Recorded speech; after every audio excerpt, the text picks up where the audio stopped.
Hi friends, இன்றைக்கி வந்து நம்ம சேனலில் சிக்கன் பிரியாணி வந்து செய்ய போகிறோம் ஃப்ரெண்ட்ஸ். ஸோ வாங்க ஃப்ரெண்ட்ஸ், எப்படி செய்யுதுன்னு பார்க்கலாம். ஸோ ஒட்டு மாங்காய் பாருங்கள் ஃப்ரெண்ட்ஸ், நிறையா வந்து காய்ச்சிருக்கு. ஸோ எல்லாமே வந்து பறிச்சிடலாம். அணில் வந்து ஒரு டெய்லி 2 மாங்காய்ச்சும் வந்து சாப்பிட்ருவோம் ஃப்ரெண்ட்ஸ்.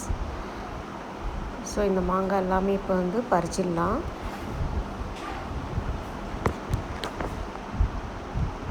மாங்காய் வந்து பறிச்சாச்சு ஃப்ரெண்ட்ஸ். வாளியில் எடுத்து வச்சுருக்கோம். இதில் வந்து மாங்காய் பச்சிட்டு அதுக்கப்புறம் தொக்குலாம் வந்து செஞ்சால் ரொம்ப டேஸ்ட்டாக இருக்கும். ஸோ நெக்ஸ்ட்டு வந்து நம்ம பிரியாணி வந்து செய்ய ஆரம்பிக்கலாம் ஃப்ரெண்ட்ஸ். பிரியாணி வந்து செய்கிறதுக்காக முதல்ல வந்து நெய் ஒரு 2 டேபிள் ஸ்பூன் வந்து விட்டுக்கலாம். பிரியாணி வீடியோ வந்து போட்டு ரொம்ப நாளாகுது ஃப்ரெண்ட்ஸ். ஆயில் வந்து ஒரு 2 டேபிள் ஸ்பூன் வந்து போட்டுக்கலாம் ஃப்ரெண்ட்ஸ். பட்டை வந்து ஒரு சின்ன துண்டு, கிராம்பு வந்து 4-5 போட்டுக்குங்க. ஏலக்காய் வந்து ஒரு 3 இல்லைன்னா 4 ஏலக்காய் வந்து போட்டுக்குங்க. பிரிஞ்சியில் வந்து சேர்த்துக்குங்க ஃப்ரெண்ட்ஸ். இந்த ஸ்பைசஸ்லாம் வந்து போட்ட பிறகு நல்லா ஹீட் ஆகட்டும் ஃப்ரெண்ட்ஸ். அதுக்கப்புறம் வந்து ஆனியன் எடுத்து போட்டுடலாம். மண்டேலேருந்து சாட்டர்டே வரைக்கும் டெய்லி வந்து மார்னிங் நம்ம ஸ்கூல் காலேஜ்க்கு வந்து குழந்தைங்கள வந்து ரெடி பண்ணி அனுப்புகிறோம் ஃப்ரெண்ட்ஸ். ஸோ நெக்ஸ்ட்டு வந்து சண்டே வந்தாலே இந்த மாதிரி வந்து ஏதாவது ஸ்பெஷலாக வந்து செய்ய வேண்டியதாக இருக்குது. ஸோ ரொம்ப கடுப்பாக இருக்குது ஃப்ரெண்ட்ஸ். உங்களுக்கு வந்து லைஃப் வந்து எப்படி போய்ட்டுருக்குன்னு கமெண்ட் பண்ணுங்கள்.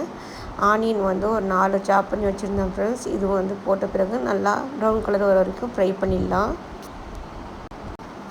ஸோ நமக்கு வந்து ஒரு 40+ அப்புறம் வந்து ஏஜ் ஆன பிறகு யாரும் வந்து நமக்கு வேலை செஞ்சு கொடுக்க மாட்டாங்க ஃப்ரெண்ட்ஸ். ஸோ அதனால் வந்து நம்ம ஹெல்த்தையும் நம்ம வந்து பார்த்துக்கணும் கண்டிப்பாக. டெய்லி வந்து ப்ரோட்டீன் ஃபுட் வந்து அதிகமாக எடுத்துக்கோங்க ஃப்ரெண்ட்ஸ். சத்து மாவு வந்து நம்ம வீட்லேயே ரெடி பண்ணி வச்சுக்கிட்டாக்கா நம்ம சத்து மாவு கஞ்சி அதுக்கப்புறம் வந்து தோசை வந்து போட்டு சாப்பிட்லாம் ஃப்ரெண்ட்ஸ். டயர்டும் ஆகாது, கை கால் வலி வந்து இருக்காது ஃப்ரெண்ட்ஸ். 30+க்கு அப்புறம் வெயிட் லாஸும் ஆகும். நீங்களும் வந்து செஞ்சு வச்சுக்கோங்க. நம்ம ஹெல்த்தை வந்து நாம் தான் ஃப்ரெண்ட்ஸ் பார்த்துக்கணும். நம்மளை யாரும் வந்து கவனிக்க மாட்டாங்க. ஸ்டவ் வந்து ஹையில் வச்சு நல்லா ஆனியன் வந்து இது மாதிரி ப்ரௌன் கலரில் வதங்கின பிறகு சிம்மில் வச்சிடலாம். ஸோ நெக்ஸ்ட்டு வந்து நம்ம டொமேட்டோ வந்து ஒரு 4-5 கட் பண்ணி வச்சுருக்கோம் ஃப்ரெண்ட்ஸ். அதுவும் வந்து எடுத்து போட்டுடலாம். பிரியாணிக்கு வந்து ஆனியன் வந்து கொஞ்சம் அதிகமாக சேர்த்துக்கலாம் ஃப்ரெண்ட்ஸ். டொமேட்டோ வந்து கொஞ்சம் கம்மியாக வந்து சேர்த்துக்குங்க, இல்லைன்னா வந்து டொமேட்டோ ரைஸ் மாதிரி ஆகிடும் ஃப்ரெண்ட்ஸ். நம்ம ஸ்டவ்வை வந்து கொஞ்சம் ஹையில் விட்டுட்டு போனாலே வந்து அடி பிடிச்ச மாதிரி ஆகிடுது ஃப்ரெண்ட்ஸ். ஸோ அதனால் வந்து சிம்மில் வச்சுட்டு நம்ம வந்து நல்லா இந்த மாதிரி பிரட்டி போட்டுக்கலாம். சால்ட்டு வந்து டேஸ்ட்டுக்கு ஏற்ற மாதிரி நீங்கள் ஆட் பண்ணிக்கோங்க. ஸோ இப்போ வந்து நம்ம டொமேட்டோ வந்து ஆட் பண்ண பிறகு மசாலா வந்து சேர்த்துடலாம். சில்லி பவுடர் வந்து 1/2 ஸ்பூன், கரம் மசாலா வந்து ஒரு 1/2 ஸ்பூன் வந்து சேர்த்துக்குங்க. காரத்துக்கு வந்து சில்லி பவுடர் ஒரு 1/2 ஸ்பூன் வந்து சேர்த்துக்கிறோம் ஃப்ரெண்ட்ஸ். இதில் வந்து நம்ம மிளகும் வந்து சேர்த்துருக்கோம், க்ரீன் சில்லியும் வந்து சேர்த்துருக்கிறதுனால சில்லி பவுடர் வந்து கொஞ்சமாக வந்து போட்டாலே போதும்.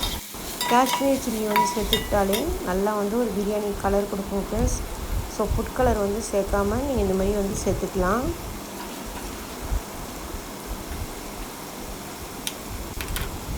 ஸோ மசாலா வந்து ஆட் பண்ணியாச்சு ஃப்ரெண்ட்ஸ். நல்லா வதக்கி விட்டுக்குங்க.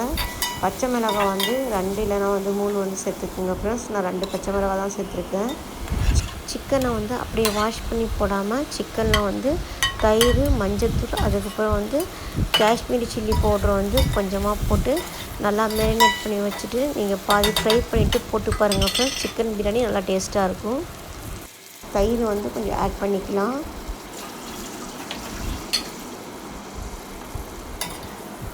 நல்லா இந்த மாதிரி மிக்ஸ் பண்ணி விட்டுக்குங்க.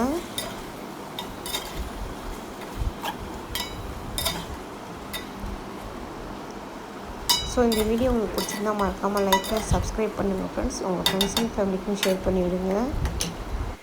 பிரியாணிக்கு வந்து மசாலா நீங்கள் இந்த மாதிரி அரைச்சி போடுங்க. கடையில் வாங்குகிற மசாலா வந்து போடாதீங்க ஃப்ரெண்ட்ஸ். ஆனியன் வந்து 1, டொமேட்டோ வந்து 2 எடுத்துக்கோங்க. பட்டை வந்து ஒரு சின்ன துண்டாக எடுத்துக்கோங்க. கிராம்பு வந்து 4, ஏலக்காய் வந்து 2 எடுத்துக்கோங்க. மிளகு வந்து 1 டீஸ்பூன், ஜீரகம் வந்து 1/2 ஸ்பூன், முந்திரி பருப்பு வந்து 5, பாதாம் வந்து ஒரு 8 எடுத்துக்கோங்க. ஸோ எல்லாமே வந்து சேர்த்து அரைச்சிட்டு இந்த மசாலா வந்து போட்டுடலாம். இஞ்சி பூண்டு பேஸ்ட்டு வந்து ஒரு 2 டேபிள் ஸ்பூன் வந்து போட்டுக்குங்க. பிரியாணிக்கு வந்து வீட்டில் இந்த மாதிரி மசாலா வந்து நீங்கள் அரைச்சி போடுங்க ஃப்ரெண்ட்ஸ், நல்லா டேஸ்ட்டாக இருக்கும். ஸோ மசாலா வந்து நம்ம ஆட் பண்ணியாச்சு. இப்போ நல்லா சிக்கன் வந்து இந்த மாதிரி பிரட்டி போட்டுடலாம். தண்ணி வந்து அளந்து போட்டுக்குங்க. நான் அரிசிக்கு தகுந்த மாதிரி தண்ணி வந்து சேர்த்துருக்கேன். கொத்தமல்லி புதினா வந்து நல்லா வாஷ் பண்ணிவிட்டு சேர்த்துக்கலாம். ஆல்ரெடி வந்து மசாலா இருக்கிறதுனால 2 டம்ளர் ஜீரக சம்பா அரிசிக்கு வந்து நான் 3 டம்ளர் தண்ணி வந்து சேர்த்துருக்கேன். தண்ணி வந்து நல்லா கொதித்த பிறகு அரிசி எடுத்து போட்டுடலாம். உப்பு வந்து சரியாக இருக்கான்னு பார்த்துக்குங்க ஃப்ரெண்ட்ஸ். நெய் வந்து 1 டீஸ்பூன் சேர்த்துக்குங்க. ஸோ நம்ம வந்து ரைஸ் குக்கரில் வந்து செய்கிறத விட இந்த மாதிரி வந்து சட்டியில் செஞ்சோம்னா ஃப்ரெண்ட்ஸ் பிரியாணி வந்து நல்லா டேஸ்ட்டாக இருக்கும். இப்போ வந்து தவாவில் வந்து நம்ம மேலே வெயிட் வச்சுட்டு தம்க்கு விட்டுடலாம். சிக்கன் 65 வந்து ஃப்ரை பண்ணிகிட்ருக்கோம் ஃப்ரெண்ட்ஸ். ஸோ நம்ம வீட்டில் இன்றைக்கி வந்து chicken biryani, chicken 65, onion raita தான் ஃப்ரெண்ட்ஸ். முட்டை வந்து பாயில் பண்ணணும். ஸோ ஓகே ஃப்ரெண்ட்ஸ், நாங்கள் வந்து சாப்பிட போகிறோம். சூடாக வந்து பிரியாணி ரெடி ஆகிடுச்சு. Okay bye.